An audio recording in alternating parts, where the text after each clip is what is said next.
திருப்ப அவர் கூட்டணி அவர் அன்புமணி அவர்கள் பேசுறத வச்சு நீங்க கேள்வி கேட்காதீங்க. அவர் ஒரு நாள் ஒரு பேச்சு பேசுறாரு. அவர் தலைவருக்கான தகுதியே கிடையாது அவருக்கு. அவர் சொந்த பேட்டியில் அவர் சொன்னது என்னன்னா, பாஜகவுக்கு வந்து நான் வந்து பூஜ்ஜியத்துக்கும் கீழே தான் அவங்களுக்கு வந்து நான் மார்க் போடுறேன். அப்படி இருக்கும்போது அந்த பூஜ்ஜியத்துக்கு கீழே இருக்க கட்சி கூட இன்னைக்கு எந்த தைரியத்தில் வந்து ஒரு கூட்டணி போனாரு? பாஜகலாம் ஒரு கட்சியான்னு கேட்டவர் தான் ராமதாஸ் அவர்கள். கொலை பண்ணது அவங்க தான், மருத்துவ கொலை அது பண்ணுனது அவங்க. மகன் வளரணுங்கிறதுக்காக தான் என் அண்ணனையும் அழிச்சாங்க. என் அண்ணனை அழிச்சுட்டு அந்த சமுதாயத்துக்காவது நல்லது செஞ்சாங்களா? இல்ல. அப்ப பாட்டாளி சொந்தங்களை மொத்தமா இன்னைக்கு வந்து அன்புமணி கொண்டு போய் அடமான வச்சுட்டாரா? பாட்டாளி மக்கள் கட்சியை வந்து மொத்தமா கலைச்சிட்டு பாஜகவோட சேர்ந்துட்டு இதுல இருக்க கிளை அமைப்புகள்லாம் அவங்களுக்கு உருவாக்கி கொடுத்துட்டு அவர் ஒரு அமைச்சர் பதவி வாங்கிட்டு போலான்ற முடிவில் இன்னைக்கு கூட்டணி போயிருக்காரு. எந்த நிலையில இன்னைக்கு அவர் கூட்டணி போயிருக்காரு? அன்னைக்கு மஞ்சப்பையை தூக்கிட்டு அந்த ராமதாஸ் அவர்கள் வந்து இன்னைக்கு பென்ஸுக்காரும் ஆடிக்காரும் அவர் தைலாபுரத்தில் ஒரு தோட்டம் வச்சிருக்காரு 300 ஏக்கர்ல. வன்னியர் கல்வி அறக்கட்டளைன்னு ஒரு கல்வி அறக்கட்டளை ஆரம்பிச்சாங்க. அதுக்கு வந்து காடி வெட்டியார் அவர்கள் வந்து முழுமையா ஒரு கிராமமும் போயிட்டு எனக்கு ஒரு பொடி மண்ணும் ஒரு செங்கலும் கொடுங்க, இந்த வன்னியர்களுக்காக நான் கல்வி அறக்கட்டளை ஆரம்பிக்கிறேன்னு சொல்லி ஆரம்பிச்ச அந்த கல்வி அறக்கட்டளை இன்னைக்கு திருடி அவர் சொத்தா சேர்த்துக்கிட்டார் ராமதாஸ் அவர்கள். யார் எடுத்தாலும் ஆதரவு தரும். விசிக்கு எங்களுக்கான கோரிக்கைகள் ஏற்றுக்கணும்னா அவங்களுக்கும் ஆதரவு தரும். எங்களுக்கு வந்து என் மக்களுக்கான உரிமை வேணும், அவ்வளவுதான். சிம்பிளா. இதுக்கு மேலே நான் எப்படி சொல்லணும்? திருப்ப அதே கேள்வி கேட்டிங்கன்னா இதுதான் பதில். வணக்கம். நாங்கள் வந்து இங்கே பாமகவும் பாஜகவும் இப்போ நேற்று வந்து கூட்டணி ஃபைனலைஸ் பண்ணியிருக்காங்க. அந்த கூட்டணியை பற்றி பேசுகிறதுக்காக தான் இங்கே வந்திருக்கோம். அது வந்து சமூக நீதிக்கு எதிரான கூட்டணியாக இருக்குது. அந்த கூட்டணியை எதிர் பிரச்சாரம் நாங்கள் பண்ணுறதுக்கான ஒரு களமாக இதை பார்க்குறோம். ஏன்னா வந்து பாமக வந்து உருவான நிலையே பார்த்தீங்கன்னா வந்து இடஒதுக்கீடு கேட்டு இடஒதுக்கீடுக்கு உரிமை போரில் 25 வன்னியர் தியாகிகளை இழந்து தான் அந்த கட்சி உருவாச்சு. இன்னைக்கு வந்து பாஜக வந்து மக்கள் தொகை கணக்கெடுப்பு எடுத்தாலே வந்து தமிழ்நாட்டில் ஜாதி கலவரம் வரும் அப்படின்னு சொல்லி ஒரு கருத்தை அண்ணாமலை சொல்றாரு. அப்படி இருக்க ஒரு கட்சி கூட கூட்டணி வைக்கிறது நீங்க வந்து இந்த கூட்டணியை வந்து மக்களுக்கான கூட்டணியா பாக்குறீங்களா, மகனுக்கான கூட்டணியா பாக்குறீங்களான்றது தான் என்னோட கேள்வியா இருக்கு. இப்போ வந்து இந்த கூட்டணி எப்படி வந்து வெற்றி கூட்டணியா அமையும்? ஏன்னா பாட்டாளி மக்கள் கட்சி வந்து ஜாதிவாரி கணக்கெடுப்பு, தனி இட ஒதுக்கீடு, சோஷியல் ஜஸ்டிஸ், சோஷியல் ஈக்குவாலிட்டி பேசிகிட்டு இருந்த ஒரு பார்ட்டி இன்னைக்கு வந்து அதுக்கு நேர்முறையாக எதிராக இருக்க ஒரு கட்சியோட கூட்டணி அமைச்சிருக்காங்க. இந்த கூட்டணி அமைக்கிறது மூலமாக வந்து அவங்க தன்னோட மகனுக்கான ஒரு பலத்தை தேடிக்கிறாரு. ஒரு மகனுக்கு வந்து ஒரு எம்பி பதவியும் அமைச்சர் பதவியும் கிடைச்சா போதுன்றதுக்காக நேற்று காலையில் வரைக்கும் ஏடிஎம்கே கூடயும் கூட்டணி பேசுகிறாங்க, பாஜக கூடயும் கூட்டணி பேசிகிட்டு இருந்தாங்க. அப்படி கூட்டணி பேசி 2 பேர்கிட்டையுமே பேரத்தை பேசி ஒரு பெட்டியை வாங்கிட்டு அவரோட மகனோட லைஃப்பை செட்டில் பண்ணிட்டு இந்த மக்களை வந்து கொண்டு போய் அடமானம் வச்சுட்டாங்கன்ற ஒரு வருத்தத்தில் தான் நாங்கள் இருக்கோம். மக்கள் மத்தியிலுமே பாட்டாளி மக்கள் கட்சி எங்களோட சொந்தங்கள் மத்தியிலுமே வந்து பயங்கர அதிருப்தியில் இருக்காங்க. இந்த கூட்டணியை வந்து முழுமையாக புறக்கணிக்கணும் அப்படின்ற ஒரு கருத்தை நான் இங்கே வைக்கிறேன். ஏன்னா இந்த கூட்டணினால என் சமுதாய மக்கள், வன்னியர் சமுதாய மக்கள் வந்து மறுபடியும் வந்து பின்தள்ளப்படுறாங்க. ஏன்னா ஜாதிவாரி கணக்கெடுப்பு எடுத்தே ஆகணும், எங்களுக்கு வந்து தனி இடஒதுக்கீடு வேணும் அப்படின்னு சொல்லி நாங்கள் கேட்டுட்டு இருக்க பட்சத்தில் தற்போது ரூலிங் கவர்மெண்ட்டாக இருக்க பிஜேபி பார்ட்டி வந்து அந்த கேஸ்ட் பேஸ் சென்செக்ஸ் எடுக்கிறதுக்கு சப்போர்ட் பண்ண மாட்டேன்றாங்க. அப்படி இருக்க பட்சத்தில் தமிழக மக்களுக்கும் மனித குலத்துக்கே வந்து எதிராக இருக்க பாஜக பார்ட்டி கூட எப்படி வந்து ராமதாஸ் அவர்கள் வந்து கூட்டணி வைக்கலாம்? அந்த கூட்டணி வந்து புறக்கணிக்கணும். இதுதான் எங்களோட கருத்து. பாமகங்கிற கட்சி உருவானது வன்னியர் மக்களால் உருவாக்கப்பட்ட கட்சி, வன்னியர் மக்களுக்காக உருவான கட்சி. அதை என் அண்ணன் தான் உருவாக்குனாரு. காடுவெட்டி குரு தான் பாமக, பாமக தான் காடுவெட்டி குரு. அவரால் உருவாக்கப்பட்ட கட்சி பாமக. வன்னியர் மக்களுக்காக உருவாகிற கட்சி, வன்னியர் மக்களுக்காக தான் இந்த கட்சி உழைக்கும் எல்லாமே சொல்லி தான் அந்த கட்சியை உருவாக்குனாங்க.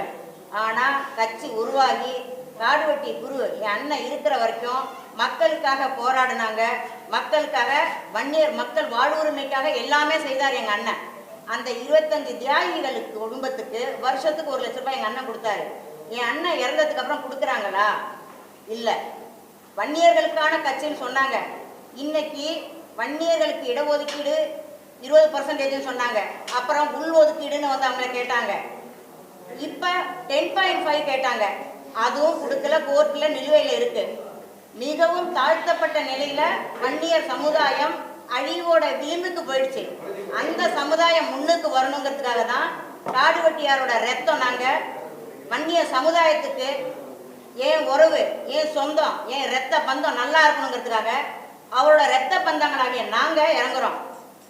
சமுதாயம் நல்லா இருக்கணும், சமுதாயம் மேலே வரணும். ஏன் சமுதாயத்தில் உள்ள மக்களுக்கு கல்வி அறிவும் வேலை வாய்ப்பு வேணும். அதுக்கு உள் ஒதுக்கீடு கொடுக்க முடியாதுன்னு சொல்லி கோர்ட்டில் கேஸ் நிலுவையில் வச்சுட்டாங்க. எந்த சமுதாயத்துக்கும் எதிரி நாங்கள் கிடையாது. எங்களுக்கு தேவை இடஒதுக்கீடு. சரி, ஜாதி வாரி கணக்கெடுப்பு எடுத்து அனைத்து சமுதாயத்துக்கும் அனைத்து சாதிக்கும் தகுந்த மாதிரி இடஒதுக்கீடு கொடுக்கலாம். அதையும் கொடுக்க மாட்டேங்கிறாங்க. அதுக்கு ஜாதிவாரி கணக்கு எடுக்கிறதுக்கு திரு அண்ணாமலை அண்ணா அவர்கள் சொன்னது, ஜாதிவாரி கணக்கு எடுத்தாக்கா கலவர பூமி ஆயிடும்னாங்க. அப்பேற்பட்ட இடத்துல இன்னைக்கு மருத்துவர்கள் போறாங்க. இது வன்னியர்களுக்கான கட்சி, வன்னியர்களால் உருவாக்கப்பட்ட கட்சி. அப்ப நமக்கு சமூக நீதி கிடைக்கும் அந்த இடத்துல? கிடைக்காது. நமக்கு தேவை நம்ம சமுதாயம் முன்னுக்கு வரணும். அதுக்காக உருவாக்கப்பட்ட கட்சி தான் பாமக. பாமக என் அண்ணனால உருவாக்கப்பட்ட கட்சி. ஏன் சமுதாயம் வாழணும், ஏன் மக்கள் வாழணும், அதுக்காக மக்கள் சமுதாயத்துக்கு எதிரி நாங்கள் கிடையாது. அனைத்து சமுதாயத்துக்கும் தகுந்த இடஒதுக்கீடு வேணும்னு நாங்கள் கேட்குறோம். ஜாதிவாரி கணக்கு எடுக்கணும். அதுக்கு எதிரான கட்சி பாஜக. அதனால எங்களுக்கு சரியான இடஒதுக்கீடு வேணும்னா ஜாதிவாரி கணக்கு எடுக்கிற எந்த கூட்டணி எடுக்கிறாங்களோ அவங்களுக்கு நாங்கள் எங்கள் சமுதாயத்துக்கு முன்னுக்கு வர்றதுக்கு வழி சொல்கிற யாராக இருந்தாலும் அவங்களுக்கு நாங்கள் ஆதரிக்கிறோம். ஏன் பேரா? நான் காடுவெட்டி குருவோட சகோதரி செந்தாமரை.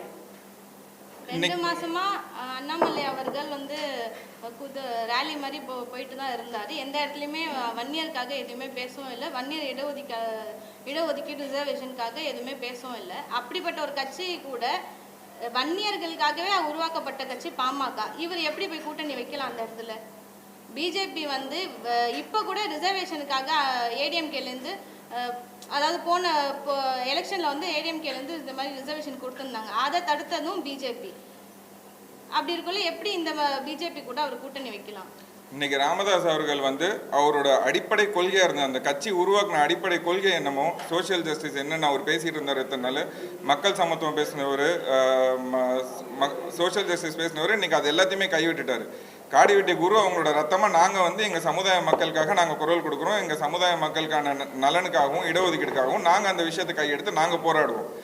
எந்தெந்த கொள்கையை ராமதாஸ் அவர்கள் கைவிட்டு இந்த மக்களை ஏமாற்றி இந்த மக்களோட ஓட்டை வந்து அவர் பையனுக்கான செல்வாக்காக பயன்படுத்தி அதை வந்து காசாக பார்த்து அவர் பையனுக்கு ஒரு அமைச்சர் பதவி கிடைச்சா போதுன்றதுக்காக இந்த மக்கள் அடமானம் வைக்கிறாரோ, அதை வந்து நாங்கள் என் சமுதாய மக்களுக்கு அதை நாங்கள் வந்து ஒரு விழிப்புணர்வாக்கி அதை அவங்களுக்கு தெரிய வச்சு ராமதாஸை வந்து அரசியல் அனாதை ஆக்கிறதுக்கு தான் இந்த முயற்சி எடுத்திருக்கோம். என்ன சார்? அதான் சார், எங்கள் சமுதாய மக்களுக்கு நாங்கள் எங்கள் சமுதாயத்துக்கான கோரிக்கைகளுக்கு யார் ஏற்றுக்கிட்டு எங்களுக்கு ஆதரவு தராங்களோ அந்த கட்சிகள் கூட நாங்கள் சரி. ஜாதிவாரி கணக்கு எடுக்கணும் சார். எங்களுக்கு இப்போ ஜாதிவாரி கணக்கு எடுக்கிறத பற்றி அதிமுக பேசல. இன்னைக்கு வன்னியர் நலன் பற்றி அதிமுக எதுவும் பேசலீங்களே. பேசிட்டும் நாங்கள் வந்து அந்த காலத்துல பாமக அவங்க கூட இருந்தாங்களே, பாமக கூட வச்சுக்கிட்டு வன்னியர்கள் அவங்க புறக்கணிச்சிட்டாங்கல்ல. அதனால நாங்க வந்து திமுகல இருந்தோம். பாமகவை எதிர்க்கணும்ன்றதுக்காக திமுகல இருந்தோம். அவ்வளவுதான். அந்த டைம் கொடுத்தாங்க. ஆனா அது ரிசர்வேஷன் ஒண்ணு எங்களுக்கு கிடைக்கல. அது கொடுக்குற மாதிரி கொடுத்துட்டு எடுத்துட்டாங்க. 10.5 கொடுத்தாங்க சார். சார் 10.5ன்றது எங்க மக்களுக்கான கரெக்டான கணக்கெடுப்பே கிடையாது. கணக்கெடுப்பு எடுக்கட்டும். கணக்கெடுப்பு எடுத்து எங்களுக்கு 8 இருந்தா 8 கொடுங்க, 10 இருந்தா 10 கொடுங்க, 15 இருந்தா 1931 சென்செக்ஸ் படி 17 இருந்தது சார் வன்னியர் மக்கள். அதுலேருந்து இன்னைக்கு எப்படி குறைவாங்க? சரி குறைஞ்சிட்டாங்கன்னே வச்சுங்க. 2 கோடி மக்கள் இருந்தாங்க, நீங்க 1 கோடி மக்கள் தான் இருக்காங்கன்னா அந்த 1 கோடி மக்களுக்கான ரிசர்வேஷனை கொடுங்க. எதுவுமே எடுக்காம 10.5 பிளைண்டா எந்த நம்பர்ஸ் வச்சு எந்த ஃபேக்ட்ஸ் வச்சு நீங்க அரைவ் பண்ணீங்க? அதுக்கான ஸ்டெப்பை எந்த கட்சி எடுக்கும்? எந்த கட்சி எடுக்குதோ அந்த கட்சிக்கு நாங்கள் ஆதரவு தரோம் தான் நான் சொல்றேன்.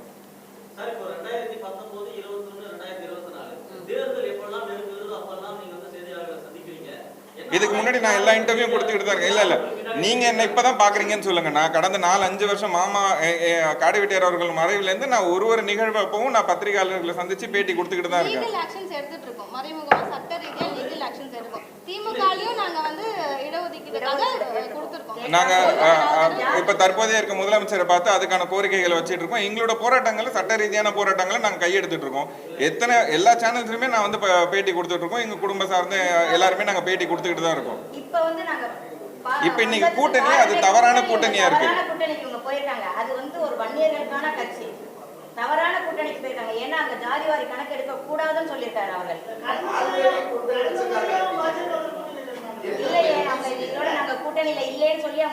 இல்ல அவர் அன்புமணி அவர்கள் வந்து கூட்டணி போறதுக்கு முன்னாடி கூட்டணியில இருக்குன்னு சொல்றாரு. எலெக்ஷன் முடிஞ்சோடனே இந்த கூட்டணி விட்டு வெளியே வந்துட்டேன்னு சொல்றாரு. திரும்ப அவர் கூட்டணி அவர் அன்புமணி அவர்கள் பேசுறத வச்சு நீங்க கேள்வி கேட்காதீங்க. அவர் ஒரு நாள் ஒரு பேச்சு பேசுறாரு. அவர் தலைவருக்கான தகுதியே கிடையாது அவருக்கு. இன்னைக்கு அவங்க போயிருக்கிறதுக்கு காரணம் அவர் மேல உள்ள சிபிஐ வழக்கு. ஆமா, அந்த வழக்குல அவருக்கு எந்த பிரச்சனையும் வந்துடக்கூடாதுங்கிறதுக்காக அவர் கூட்டணியே போயிருக்காரு. அப்ப மகனுக்காக ஒரு கட்சி. அப்ப அதுல இருக்கிற மக்கள், வன்னிய மக்கள், என் சமுதாய மக்கள் எல்லாரும் ஏமாறுறாங்க. என் சமுதாயத்தை பயன்படுத்திக்கிட்டு அவங்க குடும்பம் வளருது. கூட்டணி பேசக்குள்ள கூட ரிசர்வேஷன் கொடுக்கணும், என் மக்களுக்காக செய்யணும். இல்ல 10 அம்ச கோரிக்கைன்னு ஒரு சில கோரிக்கைகள் வந்து இந்த கோரிக்கை எல்லாம் நாங்க கேட்டுதான் வந்து ஆதரவு தெரிவிச்சோம்னு சொல்லுவாரு ராமதாஸ் அவர்கள். இந்த வாட்டி இந்த கூட்டணியில என்னென்ன கோரிக்கை கேட்டாங்கன்னு இது வரைக்கும் வெளியில வரவே இல்லையே. இப்போ கடந்த ஒரு சில வருடங்களுக்கு முன்னாடி ராமதாஸ் அவர்களோட அவர் சொந்த பேட்டியில் அவர் சொன்னது என்னன்னா, பாஜகவுக்கு வந்து நான் வந்து பூஜ்ஜியத்துக்கும் கீழே தான் அவங்களுக்கு வந்து நான் மார்க் போடுறேன். அப்படி இருக்கும்போது அந்த பூஜ்ஜியத்துக்கு கீழே இருக்க கட்சி கூட இன்னைக்கு எந்த தைரியத்தில் வந்து ஒரு கூட்டணி போனாரு? பாஜகலாம் ஒரு கட்சியான்னு கேட்டவர் தான் ராமதாஸ் அவர்கள். இன்னைக்கு பாஜக வந்து தமிழகத்தில் பெரிய கட்சி கிடையாது. தோ வந்து இந்தியா ரூல் பண்ணாலும் தமிழகத்தில் பெரிய கட்சி கிடையாது, கிளையிலோ இல்லை உங்களுக்கு அமைப்பு கிடையாது, எதுவுமே கிடையாது. அப்போ பாட்டாளி சொந்தங்களை மொத்தமாக இன்னைக்கு வந்து அன்புமணி கொண்டு போய் அடமான வச்சிட்டாரா? பாட்டாளி மக்கள் கட்சியை வந்து மொத்தமாக கலைச்சிட்டு பாஜகவோட சேர்ந்துட்டு இதுல இருக்க கிளை அமைப்புகள்லாம் அவங்களுக்கு உருவாக்கி கொடுத்துட்டு அவர் ஒரு அமைச்சர் பதவி வாங்கிட்டு போலான்ற முடிவில் நீ கூட்டணி போயிருக்காரு. எந்த நிலையில இன்னைக்கு அவர் கூட்டணி போயிருக்காரு?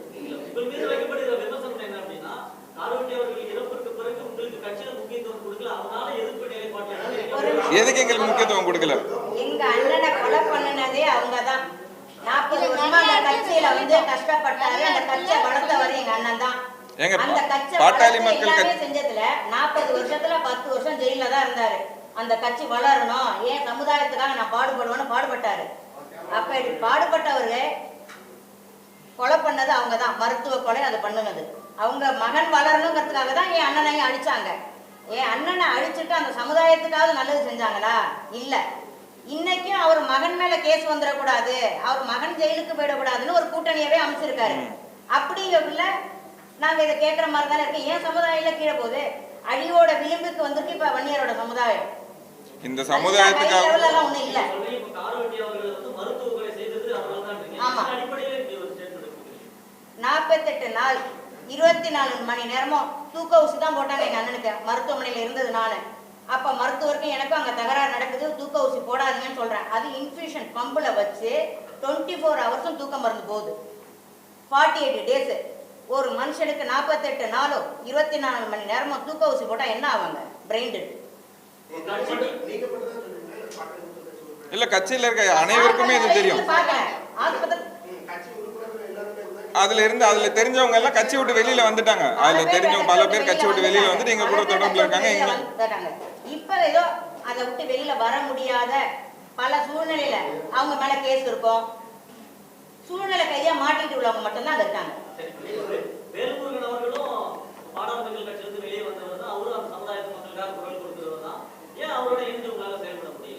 அவர் தமிழ் தேசியம் பேசுறாரு. வேல்முருகன் வந்து தமிழ் தேசியம் பேசுறாரு. கட்சி வச்சு நடத்தல, அவர் தமிழ் தேசியம் வச்சு நடத்துறாரு. தமிழ் தேசியம் அண்ணா வந்து தமிழ் தேசியத்துக்கான கோரிக்கைகளை கையில் எடுக்கிறாரு. எங்களுக்கு ஃபர்ஸ்ட் எங்க சமுதாயத்துக்கான கோரிக்கைகள் நிறைவேறணும். நாங்க அனைத்து சமுதாயத்துக்கும் சேர்ந்து போராடுறோம். நாங்க எல்லாருக்கும் ஏன் சமுதாயம் மேல வந்துருச்சுன்னா அனைத்து சமுதாயத்துக்கும் சேர்ந்து நாங்க கோரிக்கை கொடுக்குறோம்.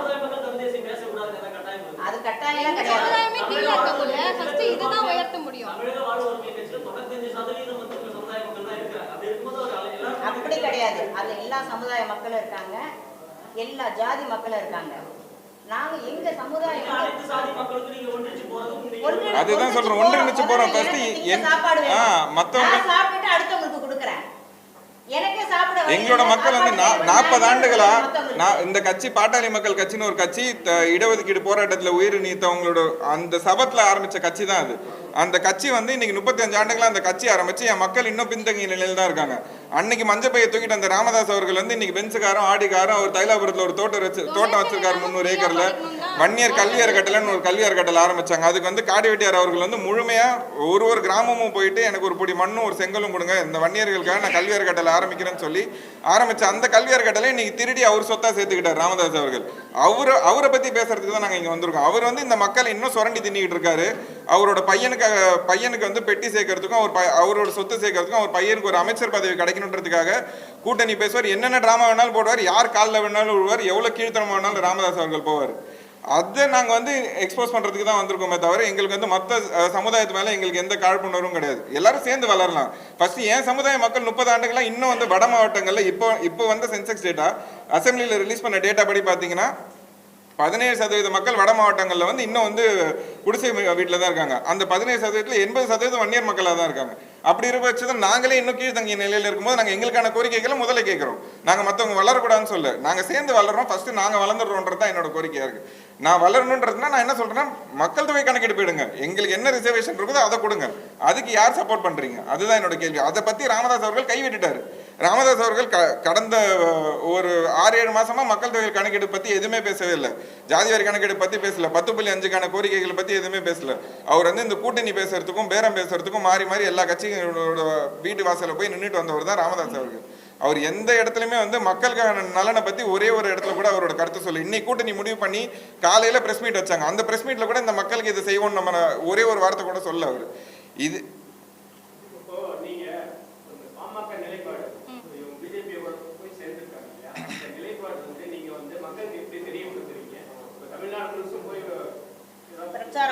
தமிழ்நாடு முழுவதும் பிரச்சாரம் பண்ணுவோம்.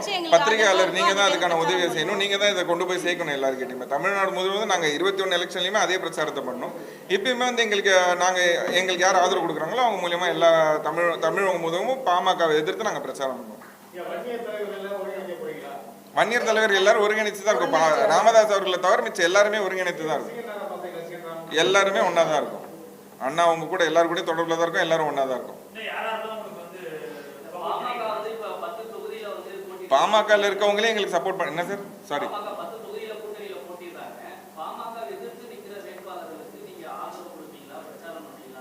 அதுதானங்க இப்ப சொன்னேன். எங்களுக்கு வந்து அதுக்கு பிளைண்டா போய் ஆதரவு கொடுக்கறது எங்களோட கருத்துன்னு இருக்குல்ல, எங்களோட கோரிக்கைகள் இருக்கு, அதுக்கு ஆதரவு கொடுக்குறவங்களோட சேர்ந்து நாங்க அவங்களை எதிர் பிரச்சாரம் பண்ணுவோம். கண்டிப்பா அவங்களுக்கு எதிர் பிரச்சாரம் பண்ணுவோம். அதுதான் சொல்றேன். அது இதுக்கப்புறம் தானே தெரியும். இதுக்கப்புறம் தானே எல்லாமே தெரிய வரும், யார் எப்படி சப்போர்ட் பண்றாங்கன்னு இதுக்கப்புறம் தான் தெரியும். கண்டிப்பா எதிர் பிரச்சாரம் பண்ணுவோம். ஏன்னா 21 எலெக்ஷன்லயும் நாங்க அதே தான் பண்ணோம். நாங்க கண்டிப்பா எதிர் பிரச்சாரம் பண்ணுவோம். பாமக வீழ்த்தணுன்ற நோக்கம் கிடையாது. அன்புமணி ராமதாஸ் அவர்களையும் அரசியல் அனாதையாக்கி அரசியல்லேருந்து அவங்க 2 பேரும் அகற்றணும். ஒரு பச்சோந்தி மாதிரி இன்னைக்கு ஒரு கூட்டணி, நாளைக்கு ஒரு கூட்டணி, 26க்கு நாங்க வந்து இப்ப என்ன கேட்கிறேன், மாற்றம் முன்னேற்றம் அன்புமணின்னு பேசினவர் தான் அன்புமணி அவர்கள். இன்னைக்கு 26 எலெக்ஷன்ல நான் தான் சிஎம் கேண்டிடேட்ன்றாரு. இப்ப பிஜேபியில வந்து அண்ணாமலை சிஎம் கேண்டிடேட்டா இல்ல ராமதாஸ் அவர்கள், அன்புமணி ராமதாஸ் அவர்கள் சிஎம் கேண்டிடேட்டா நிப்பாங்க? யார் சிஎம் கேண்டிடேட்டா நிப்பாங்க 26 எலெக்ஷனுக்கு? சொல்லுங்க சார். கூட்டணிங்களா? அவர் சிஎம் கேண்டிடேட் தானே 2016 சொல்லிட்டு இருக்காரு. இப்ப யார் சிஎம் கேண்டிடேட்டா நிப்பாங்க 2026 எலெக்ஷன்ல? இன்னைக்கு ஒரு சிஎம் கேண்டிடேட்டா நிப்பாரா, நிக்க மாட்டாரா? இல்ல என்ன அவரோட கோரிக்கை என்னவா இருக்கு? என்ன கோரிக்கை வச்சு இப்ப அவர் கூட்டணி போனாரு? இப்ப வந்து பாஜக சின்னத்துல நிப்பாரு இந்த தேர்தல்ல, இல்ல மாமல்ல சின்னத்துல நிப்பாரு? எந்த சின்னத்துல நிப்பாரு? என்ன சார்? இல்ல அவங்க வந்து நாங்க எங்க சின்னத்துல தான் நிக்கணும்னு சொல்லி அவங்க நடுவில் அறிக்கை விட்டுருக்காங்களா? அப்படி இருக்கும்போது இப்ப என்ன ஃபைனலாக இவங்க எந்த சின்னத்துல நிப்பாங்க? அதுதான் சொல்றேன். இவர் என்னென்ன அடிப்படையில் இவர் இந்த கூட்டணியை வச்சாரு, மக்களுக்கான நலனை என்ன பேசினார் இந்த கூட்டணிக்காக? இவர் வந்து முழுக்க அவரு ராஜ்யசபா சீட் வாங்கணும். நேற்று இரவு வரைக்குமே ஏடிஎம்கேல பேசுறது, பாஜகல பேசுறது, இப்படி மாறி கீழ்த்தனமா ஒரு கூட்டணி வைக்கிறவர் வந்து நீங்க எப்படி ஒரு தலைவர் ஏற்றுக்க முடியும்? அவர் எப்படி எங்க சமுதாயத்துக்கு நாங்க தலைவரை ஏற்றுக்க முடியும்? இந்த சமுதாய மக்களுக்காக 40 ஆண்டுகளா காடிவெட்டியார் அவர்கள் போராடினார். பாட்டாளி மக்கள் கட்சினா காடிவெட்டி குரு தான், காடிவெட்டி குருன்னு பேர் வச்சு அது மறுபேர் வந்து பாட்டாளி மக்கள் கட்சியாக தான் இருந்தது. இந்த சமுதாயத்துக்காக 30 ஆண்டுகளா ஒரு போராடினாரு. 10 வருஷம் சிறையில் போச்சு, 10 வருஷம் அவரோட வாழ்க்கை வந்து ஹாஸ்பிட்டலில் போச்சு. நான் கேள்வி கேட்காம இந்த ராமதாஸ் அவர்களையும் அன்புமணி ராமதாஸ் அவர்களையும் யார் கேள்வி கேட்பாங்க? எல்லா நிர்வாகிகளும் எங்களுக்கு ஆதரவு இருக்காங்க. அதனால தான் நான் தைரியமா உட்காந்து பேசுறேங்க. எல்லாருமே ஆதரவு இருக்கிறதுனால தான் நான் தைரியமா வந்து அவங்க எக்ஸ்போஸ் பண்ணி பேசுறேன்.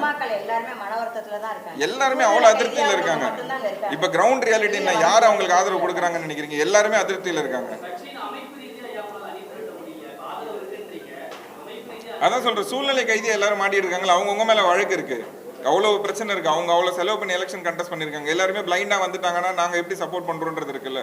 பேசிட்டு இருக்கோம், அதுக்கான கால நகர்கள் நகர், அதுக்கான சிச்சுவேஷன் ஸ்டெப்ஸ் நடந்துகிட்டு இருக்கு. போ பாப்போம் எப்படி பண்றோம். ஆமா, நீங்க கேள்வி கேளுங்க, கேள்வி கேட்டா பதில் சொல்ல போறாங்க. நீங்க क्वेश्चन ரைஸ் பண்ணுங்க, क्वेश्चन கேளுங்க. இல்ல பாஜகவோட போனதே கொஞ்சம் கேவலமான செயல் தான் எங்களை பொறுத்தவரையும். ஏன்னா அந்த வன்னியருக்காக அப்பா எவ்வளவோ வந்து உழைச்சிருக்காங்க. அந்த டொனேஷன் இல்லாமல் ஒரு அறக்கட்டளை, வன்னியர் அறக்கட்டளை கட்டி பசங்கள்லாம் வந்து ஃப்ரீயாக படிக்கணும் அப்படின்னு சொல்லி தான் கட்டினது. இப்போ வந்து 2 லட்சத்துக்கு மேலே நீங்கள் டொனேஷன் வாங்குறீங்க. ஒன்று இந்த 25 குடும்ப தியாகிகளுக்கும் அவங்களுக்கும் நீங்கள் எதுவுமே பண்ணலை, வன்னியருக்காகவும் எதுவும் பண்ணல. அப்பா புள்ள 2 பேருக்காக மட்டும்தான் நீங்கள் இருக்கிறீங்க, அதுக்காக மட்டும்தான் கட்சி வச்சிருக்கிறீங்க.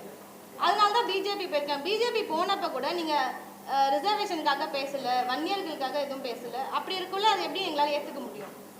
வன்னியர் மக்கள் எல்லாருமே வந்து இதனால ரொம்ப டிப்ரெஷனில் தான் இருக்கிற மாதிரி இருக்குது. எல்லாருமே வந்து நிறைய பேர் சொல்கிறாங்க எப்படி உங்கள் பிஜேபி போகலாம் அப்படின்றத எல்லாருமே கேட்குறாங்க வந்து பார்க்குறவங்க எல்லாமே. ஆமாம், எங்களோட நிலைப்பாடும் இதுதான். என்ன சார்? அதுதான் சார், நான் திரும்ப திரும்ப அதே தான் ரிப்பீட் பண்றேன். எங்களோட கோரிக்கைகள் இருக்கு, எங்க மக்களுக்கான கோரிக்கைகள் இருக்கு. அந்த கோரிக்கைகள் எடுத்தாங்கன்னா கண்டிப்பா ஆதரவு தரும். எடுக்கிறோம்னு சொல்லிட்டாங்கன்னா ஆதரவு தரும், பிரச்சனை இல்லை. யார் எடுத்தாலும் ஆதரவு தரும். விசிக்கு எங்களுக்கான கோரிக்கைகள் ஏத்துக்கணும்னா அவங்களுக்கும் ஆதரவு தரும். எங்களுக்கு வந்து என் மக்களுக்கான உரிமை வேணும், அவ்வளவுதான். சிம்பிளா. இதுக்கு மேல நான் எப்படி சொல்லணும்? திரும்ப அதே கேள்வி கேட்டீங்கன்னா இதுதான் பதில். என்ன சார்? ஏற்கனவே நிறைய கட்சி இருக்கு சார். ஃபர்ஸ்ட் இருக்க கட்சிகள் வந்து உதவி செய்யும்.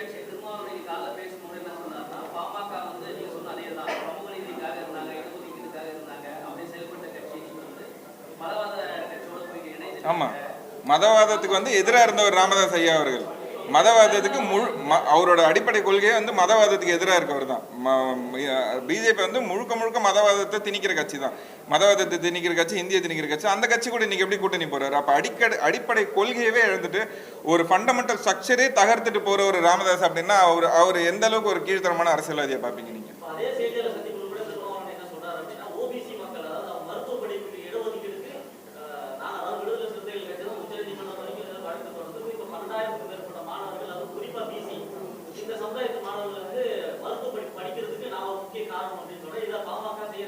அவரும் ஒரு காரணம்.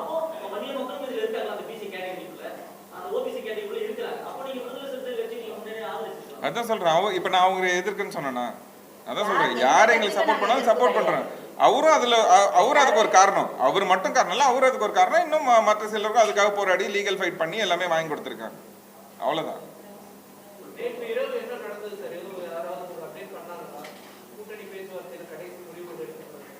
சார், ஒரு 2 வாரமா காலையில பாஜக கூட்டணி, சாயந்தரம் வந்து ஏடிஎம்கேல கூட்டணி, மாறி அப்டேட் வந்துகிட்டே தான் சார் இருந்தது. எனக்கு தெரிஞ்சதோட உங்களுக்கே நல்லாவே தெரிஞ்சிருக்கும். நைட் வரைக்கும் தான் அவங்க கூட்டணி பேசிக்கிட்டே தானே சார் இருந்தாங்க. நிர்வாகிகள் பேசினாங்க, அதை வச்சுதான் சொல்றேன் நான். நிர்வாகிகள் பேசிக்கிட்டு இருந்தாங்க. நேற்று மார்னிங்கே வந்து ஒரு நிர்வாகி இல்ல பாஜகவோட கூட்டணி ஃபைனலைஸ் ஆயிடுச்சுனாரு. தெரியாத ஒரு சில நிர்வாகிகள் இல்லைன்னா பிஜேபி ஏடிஎம்கேல பேசிட்டு இருக்கோம் அப்படின்னாங்க. அந்த மாதிரி தகவல் வந்துகிட்டே தான் இருந்தது.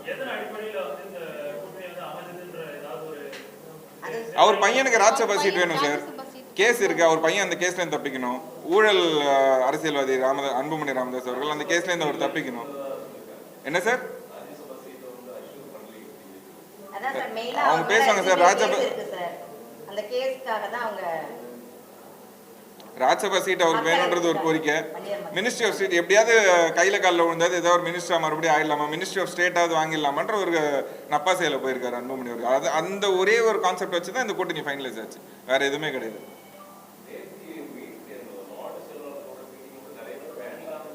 ஆமா, எல்லாருமே வேண்டாம் தான் சொன்னாங்க. பிஜேபி கூட்டணி வேண்டாம் தான் தொண்டர்கள் சொன்னாங்க. சமுதாய மக்கள் அத்தனை பேருமே சொன்னது தான். 2ஆம் கட்ட தலைவர்கள் சொன்னதும் அதுதான். நான் தான் சொல்றேன், ஒரே ஒரு ஆள் அன்புமணி அவரோட சுய லாபத்துக்காகவும் பண வெறினாலையும் பதவி வெறினாலையும் இந்த கூட்டணி அவர் முடிவு பண்ணார், வேற எதுவுமே கிடையாது. இல்ல, வாய்ப்பு இல்லை. ஏன்னா தொண்டர்களே வேலை செய்ய மாட்டாங்க. தொண்டர்களே அதிருப்தியில் இருக்கும்போது அவங்க எப்படி வேலை செய்வாங்க? பாமக பிஜேபி ரெண்டுமே பெரிய தோல்வியை தான் சந்திக்கும். அவரு எம்பியா இருக்கும்போது எப்படி சார்? இல்ல சார், இன்னும் 1.5 வருஷம் இருக்கு அவருக்கு. என்ன சார்? புரியல சார். இல்ல சார், அதான் அவருக்கு இன்னும் 1.5 வருஷம் எம்பி, ராஜ்யசபா எம்பியா இருக்காரு. அதை விட்டுட்டு அவர் வந்து அந்த அளவுக்கு முதுகு எலும்பு இல்ல அன்புமணி அவர்களுக்கு. அவர் வந்து நிக்க மாட்டார். அவர் அந்த ராஜ்யசபா சீட் முடிஞ்சதுக்கு அப்புறம் திருப்ப இந்த ராஜ்யசபா சீட் எப்படியே கையில காலில் வந்து வாங்கிட்டு மினிஸ்ட்ரி ஆஃப் ஸ்டேட் வாங்குவாரே தவிர அவர் போட்டியிட மாட்டார். ஏன்னா போட்டியிட்டா கண்டிப்பா தோல்வி தருவார். தர்மபுரிக்கு அவர் போவே இல்லை. சில மாதங்களா போய் அங்க எந்த விதமான பிரச்சாரமும் பண்ணல, எதுவுமே பண்ணல. கடலூர்ல தான் சுத்திட்டு இருந்தாரு. அது வந்து ஒரு எலெக்ஷன் ஸ்டண்ட்டுக்காக வந்து என்எல்சி போராட்டம் அது எதுவும் கையில் எடுத்தார். எல்லாத்துக்குமே அவர் தோல்வியை தான் தருவினார் மாறி. அவர் நிக்க மாட்டார் சார். என்னோட கருத்து, அவர் நின்னா கூட நிக்கலாம், ஆனா நிக்க மாட்டார். நிக்கிற அளவுக்கு அவருக்கு முதுகெலும்பு கிடையாது சார். கேள்விப்பட்டோம் சார், நாங்களும் கேள்விப்பட்டோம். டேட்டாஸ் வராமல் நம்மளால சொல்ல முடியாதுல்ல சார். எல்லாருமே சொன்னாங்க, 2ஆம் கட்ட தலைவர் எங்ககிட்டயும் தகவல் சொன்னாங்க. கடலூரில் நிற்கிறாங்களா, தருமபுரியில் நிற்கிறாங்களா, சேலம் நிற்கிறாங்களா தெரியலனா நிற்கிறாங்கன்னு சொன்னாங்க.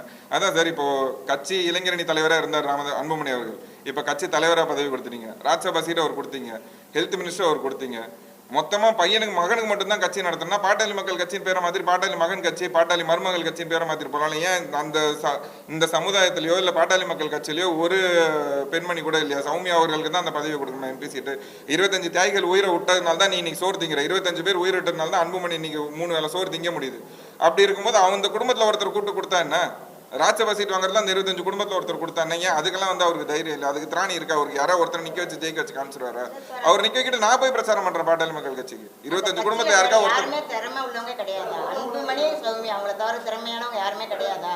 வன்னியர்களுக்குன்னா கட்சி, ஆனா வன்னியர்கள் யாருக்கும் எந்த பதவியும் கிடையாது, பொறுப்பும் கிடையாது, எம்பி சீட்டோ எதுவுமே கிடையாது.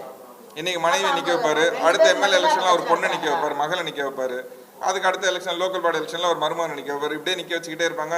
சமுதாய மக்கள் பார்த்துக்கிட்டு இருப்பாங்களா?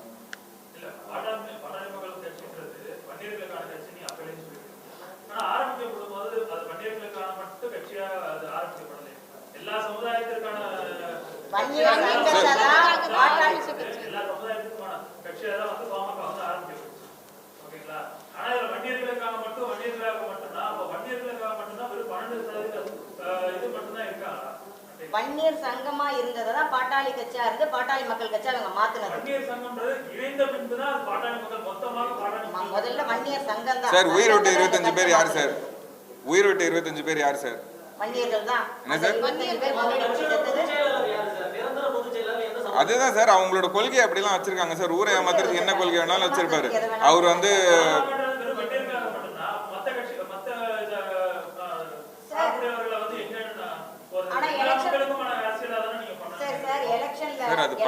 வன்னியர்களுக்கான கட்சின்னு சொல்றாங்க.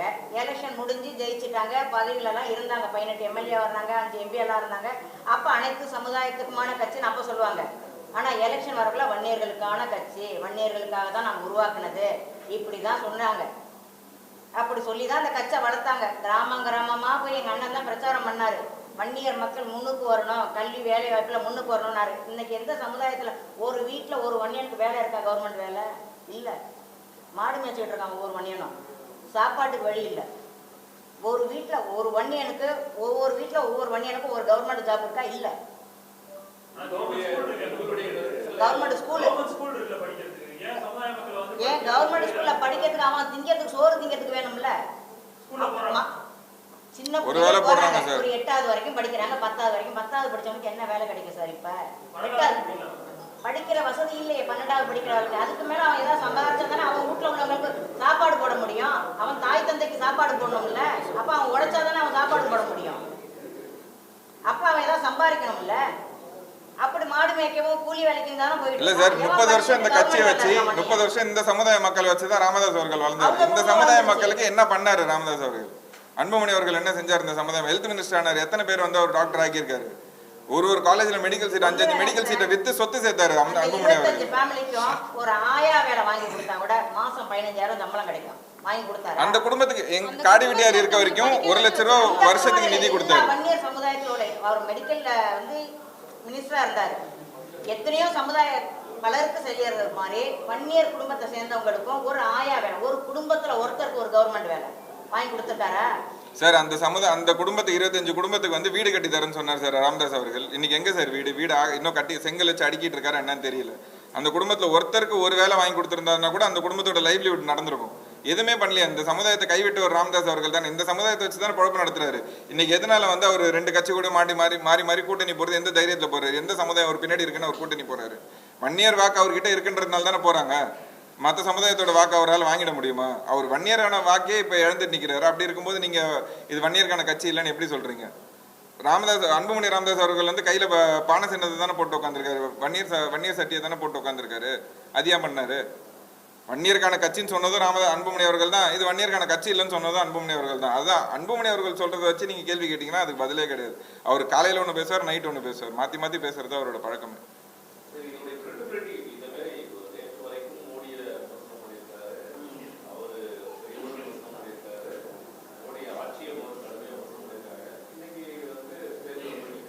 சார் அதுதான் சார், ரெண்டு திராவிட கட்சிகள் கூட கூட்டணி வச்சா தாயுடன் உறவு வைக்கிற அளவுக்குன்னு கொச்சையா பேசினவர் ராமதாஸ் அவர்கள். அவரு இன்னைக்கு பாஜக இன்னைக்கு திட்டிட்டு சாயந்தரம் சேர்ந்துக்கிறாருன்னா அவரு அதுதான் சார், அவர் பையனுக்காக எந்த அளவுக்கு கீழ்த்தரமா கூட போவார் சார். அது நீங்க கேள்வியா கேட்கறதே வந்து தப்பான விஷயம். அவர் அவ்வளோ சீப்பான ஒரு அரசியல்வாதியா மாறிட்டார். அவர் பையனுக்காக இன்னைக்கு கட்சியை நடத்துறாரு. இன்னும் சில நாட்கள்ல கட்சியை கலைச்சிட்டு பையனை வந்து பாஜக கூட சேர்த்துட்டு ஒரு மினிஸ்டர் பதவி பெர்மனண்டா ஒரு மினிஸ்டர் பதவி எல்லா எலெக்ஷனுக்கும் 5 வருஷத்துக்கு ஒரு வாட்டி ராஜ்யசபா சீட் கொடுத்து மினிஸ்டர் ஆகிடுங்க, என் பையனால நின்று ஓட்டு வாங்கிலாம் ஜெயிக்க முடியாதுன்னு சொல்லிட்டு அவர் கட்சியை கலைச்சிருவார் சார். இதுதான் அன்புமணி அவர்களோட முடிவு. அன்புமணி அவர்கள் வந்து தன்னிச்சையா ஒரு ஆளை செயல்பட முடியும்னா இந்த எலெக்ஷன் தனியா ஃபேஸ் பண்ண வேண்டியது தானே. 2016 காடிவெட்டியார் இருக்கும்போது அத்தனை தொகுதியில் வந்து 2ஆம் இடத்துல வந்தாங்க. பாட்டாளி மக்கள் கட்சி வந்து 2ஆம் இடத்துல வந்து 55 தொகுதியில் 2ஆம் இடம் வந்தது, மிச்ச தொகுதிகளில் 3ஆம் இடம் வந்தது. அதே ஸ்டாண்ட்ல இன்ன வரைக்கும் இருந்திருந்தாங்கன்னா இன்னைக்கு 5 MP சாலிடா அவங்களே நின்று ஜெயிச்சிருக்கலாமே சார். எதனால சார் விட்டாங்க அந்த இடத்த?